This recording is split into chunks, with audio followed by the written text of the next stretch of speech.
Captain Sarah Mitchell had seen many things during her 12 years in the military, but nothing quite like the convoy that rolled through the desert that morning. 47 vehicles stretched across the sandy landscape like a massive metal snake, each one armored and bristling with weapons. The dust clouds they kicked up could be seen from miles away. The convoy belonged to a private military company that had been hired to transport valuable equipment across hostile territory. Their commander, a man known only as the Colonel, had boasted to anyone who would listen that his convoy was invincible. He claimed that no single person or small unit could touch them. With their advanced armor, electronic jamming systems, and heavily armed escorts, he believed they were untouchable. Sarah watched from her hidden position on a rocky hill overlooking the main desert road. She had been tracking this convoy for 3 days, studying their patterns, their weaknesses, and their route. Intelligence reports suggested they were carrying weapons and supplies to enemy forces, but stopping such a large and well-protected convoy seemed impossible to most military planners. The convoy had earned its fearsome reputation over the past 6 months. They had successfully completed dozens of runs through dangerous territory without losing a single vehicle. Their success had made them arrogant. They no longer varied their routes or timing. They had become predictable, and predictability was a weakness that Sarah intended to exploit. As the morning sun climbed higher, Sarah adjusted her position and checked her equipment one final time. She wasn't part of any large military unit. In fact, she was working almost entirely alone, with only minimal support from a small reconnaissance team positioned several miles away. Her superiors had given her permission to attempt an interdiction, but they held little hope for success against such a formidable target. The convoy's vehicles were spread out in a standard formation. Lead vehicles served as scouts, followed by the main body carrying the valuable cargo, with rear guard vehicles watching for pursuit. Each vehicle was equipped with reactive armor designed to defeat standard anti-tank weapons. Their communication systems were state-of-the-art, allowing them to coordinate their movements and call for air support if needed. But Sarah had noticed something during her surveillance. The convoy always stopped at the same checkpoint, a narrow pass between 2 rocky hills about 15 miles ahead. The terrain there would force them to bunch up, reducing their ability to maneuver. More importantly, the rocky walls of the pass would limit their escape routes and contain the blast effects of any explosions. The colonel's confidence in his convoy's invincibility had grown to the point where he had started accepting larger and more valuable contracts. This particular shipment was said to be worth millions of dollars and included advanced weapons systems that could tip the balance of power in the region. Stopping this convoy wouldn't just be a military victory. It would prevent these weapons from reaching their intended destination. Sarah had spent weeks preparing for this moment. She had studied the convoy's vehicles, learning about their armor and vulnerabilities. She had practiced with her chosen weapon system until she could operate it blindfolded. Most importantly, she had developed a plan that would allow her to strike hard and fast before disappearing into the desert. The convoy's reputation for invincibility wasn't entirely undeserved. They had survived several attacks by much larger forces. Rocket-propelled grenades bounced off their armor like toys. Roadside bombs had damaged a few vehicles, but never stopped the convoy's progress. Their electronic warfare systems jammed most guided weapons, and their air support had driven off attacking aircraft. As the convoy drew closer to the checkpoint, Sarah could see the confidence of the crews. Some of the gunners weren't even manning their weapons properly.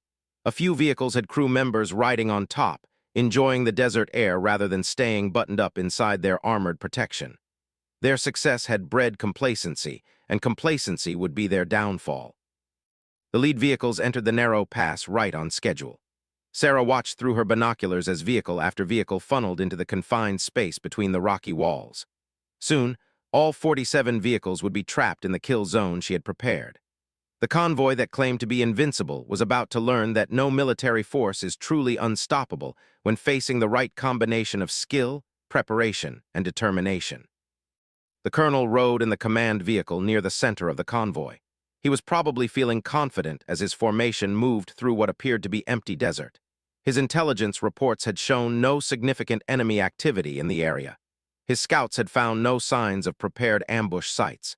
Everything seemed normal, exactly as it had been for dozens of previous runs. But Sarah knew something the colonel didn't. Sometimes the greatest victories come not from overwhelming force, but from patience, precision, and the willingness to take enormous risks. As the last vehicle entered the pass, she began her final preparations. The convoy that HQ had claimed was invincible was about to discover just how wrong they had been. Sarah's finger hovered over the trigger as she made her final calculations. The convoy was now completely trapped in the narrow pass, just as she had predicted. 47 vehicles packed together like sardines in a can, with nowhere to run and limited space to maneuver. This was the moment she had been preparing for, and everything had to be perfect. The weapon she had chosen was not what anyone would expect for attacking such a large convoy.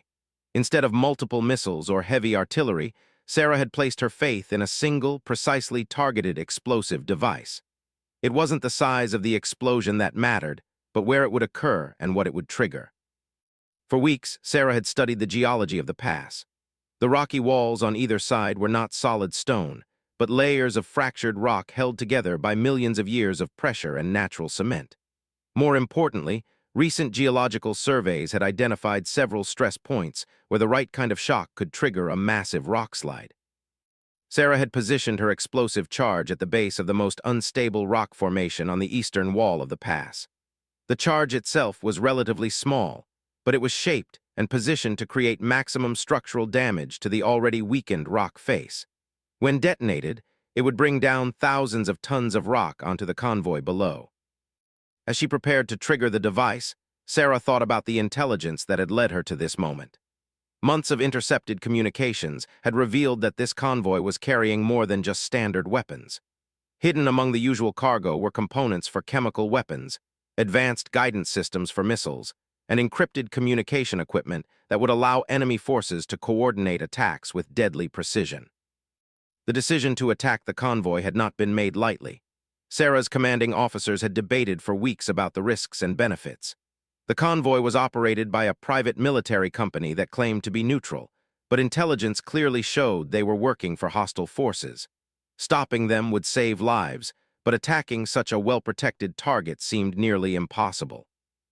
Sarah had volunteered for the mission when other options had been exhausted.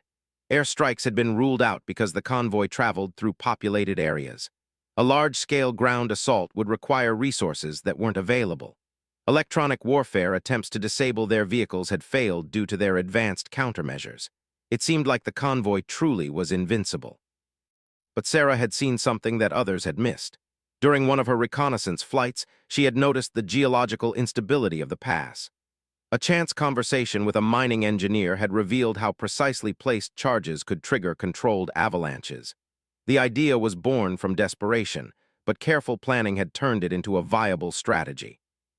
The timing had to be perfect. Too early and only part of the convoy would be caught in the rockslide. Too late, and the vehicles might escape the narrow confines of the pass. Sarah watched as the last vehicle, a heavily armored personnel carrier, moved into position. Now the entire convoy was trapped beneath thousands of tons of unstable rock. Sarah's radio crackled to life.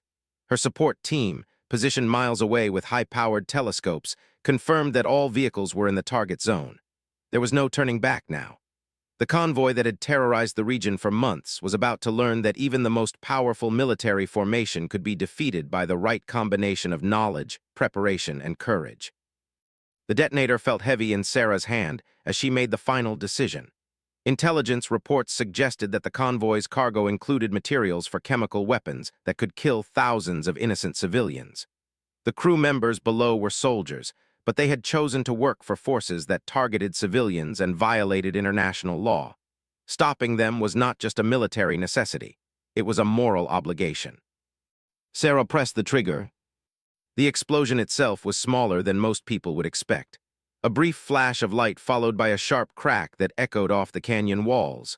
For a moment, nothing seemed to happen. The convoy continued moving, and Sarah wondered if her plan had failed. Then the mountain began to move. It started as a low rumble like distant thunder. Small rocks began to fall from the cliff face, bouncing off the armored vehicles below. The drivers of the lead vehicles started to accelerate, sensing danger but not understanding its scope. But there was nowhere to go. The pass ahead was blocked by a sharp turn, and the vehicles behind them prevented any retreat. The rumble grew louder, becoming a roar that drowned out the sound of the convoy's engines. Larger rocks began to fall, and then entire sections of the cliff face started to separate from the mountain. What had taken millions of years to build was coming apart in seconds, triggered by Sarah's precisely placed charge. The crews of the convoy finally realized what was happening. Radio chatter erupted as drivers reported the rock slide and requested immediate evacuation orders. Some vehicles tried to reverse direction, creating chaos as they collided with vehicles behind them. Others attempted to find shelter against the canyon walls, not realizing that the walls themselves were the source of their danger.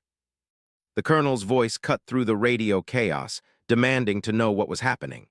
His intelligence officers scrambled to identify the source of the attack, but their sensors showed no incoming missiles, no enemy aircraft, and no large ground forces. They could not comprehend how a single person had triggered such devastation. As the first massive boulder crashed into the convoy, Sarah allowed herself a moment of satisfaction. The Invincible convoy was about to discover that true invincibility was an illusion. No matter how advanced their technology or how thick their armor, they could not fight the mountain itself. The battle was over before it had truly begun, decided by geology and engineering rather than firepower and armor. The sound of metal crushing under tons of rock echoed through the desert as Sarah gathered her equipment and prepared to leave. Her mission was almost complete, but the most dangerous part still lay ahead.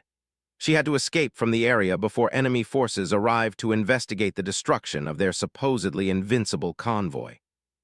The rockslide lasted for nearly 10 minutes, but the destruction was complete within the first 30 seconds. Sarah watched through her binoculars as thousands of tons of rock crashed down onto the convoy that had been claimed invincible just moments before. Vehicle after vehicle disappeared beneath the avalanche, their advanced armor worthless against the crushing weight of the mountain itself. When the dust finally settled, the narrow pass looked completely different. Where once there had been a clear road through the canyon, now there was only a massive pile of rubble stretching for nearly half a mile. Scattered pieces of metal and twisted antenna arrays were the only visible signs that 47 military vehicles lay buried beneath the rocks. Sarah quickly packed her observation equipment and began her withdrawal from the area. Her escape route had been planned as carefully as the attack itself. A hidden motorcycle waited in a concealed cave 2 miles away, and from there she could reach a safe house before enemy search teams arrived. But first, she needed to confirm the results of her mission. Through her radio, Sarah could hear the frantic calls from the convoy's support elements.